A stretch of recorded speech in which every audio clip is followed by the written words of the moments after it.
না পাওয়ার প্রতি আমাদের অসম্ভব রকম টান। যে মানুষটাকে কখনোই আমি পাবো না, তার প্রতি আমার তীব্র আবেগ অনুভূতি কাজ করে। মানুষকে কিন্তু বেঁধে রাখা যায় না। যে মানুষটা আপনাকে ছেড়ে চলে গেল, সে আপনার কাছে কখনোই ফিরে আসবে না, তাতে আপনি যত চেষ্টাই করেন না কেন। কারণ আপনার প্রতি তার ওই আবেগটাই এখন আর কাজ করে না। তার চিন্তা জগতে আপনাকে নিয়ে কোনো ভাবনা তৈরি হয় না।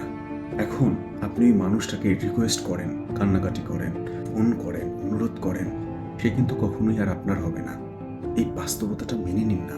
কষ্ট নাই হয়ে যাবে না, তাকে না পাওয়ার আক্ষেপ আপনার সারাটা জীবন থাকবে, কিন্তু তারপরও আপনি মানিয়ে নিতে পারবেন। নিজের সাথে নিজের একটা বোঝাপড়া হয়ে যাবে। কিছু কিছু মানুষ আমাদের কপালে থাকে না, আমাদের মনে থেকে যায় সারা জীবন। মনেই থাকুক। কেউ যদি চলে যেতে চায়, তাকে যেতে দিন। তাকে পাওয়ার জন্য অনুরোধ, কান্নাকাটি, নিজেকে ছোট করা কিংবা তার বিরুদ্ধে অ্যাগ্রেসিভ হওয়া, এটা করা যাবে না। নিজেকে নিজে এই জিনিসটা বোঝান, সম্পর্কটা এই পর্যন্তই ছিল, তার সাথে আমার জার্নি এতটুকুই ছিল, তার সাথে আমার পথ আর হাঁটা হবে না। সে ভালো থাকুক, আমিও ভালো থাকার চেষ্টা করি।